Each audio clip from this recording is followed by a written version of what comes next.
Jim, our next question, sent via the Cult of Cornette Facebook group, is from Daryl Hone.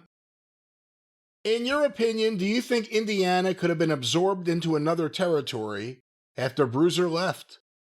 If so, who do you think would do it best, and would it even profit after Bruiser letting it die? Thank you for your hard work. Well, thank you for that unwieldily worded question. But, I think we talked about this one time. We were talking about the Bruiser's territory. Even though he didn't really die, it was on life support for so many years. It was still there, but you really don't think of it as being there. Like after 83, I mean, they were still running spot shows in the late 80s, right? I would have thought that the natural thing would have been for Vern to come in because Indiana's right next to Illinois, Chicago. Vern had an interest as well as Bruiser and Snyder. But the thing is, as I said, Bruiser didn't actually go out of fucking business.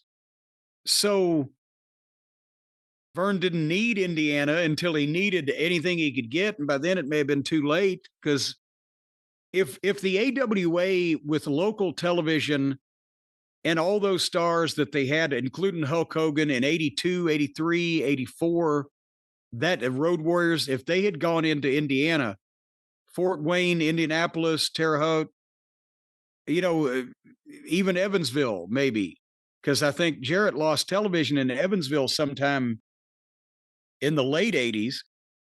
Nevertheless, they could have probably drawn money because it would have been many of the same talents that people were used to with Bruiser and the same kind of style.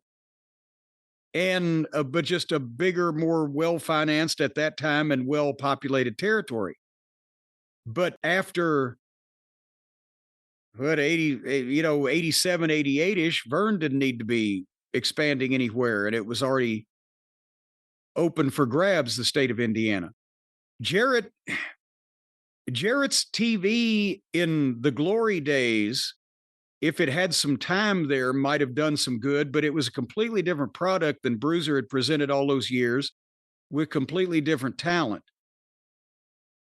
On the other side of the fence, Ohio, at that point in time, was being taken over by the Georgia office, but only because Ohio had better cable coverage for TBS. Columbus and that area in West Virginia, which the Sheik had left and was kind of dead, but I don't know that Georgia would have been able to take over Indiana at that point without getting good local television, which may have been tough because Bruiser was so connected. So maybe nobody went in there just because nobody wanted to mess with Bruiser out of respect or out of fear or out of just not wanting to goddamn go through the hassle. And Vince ended up with everything because he didn't care about any of that. Maybe.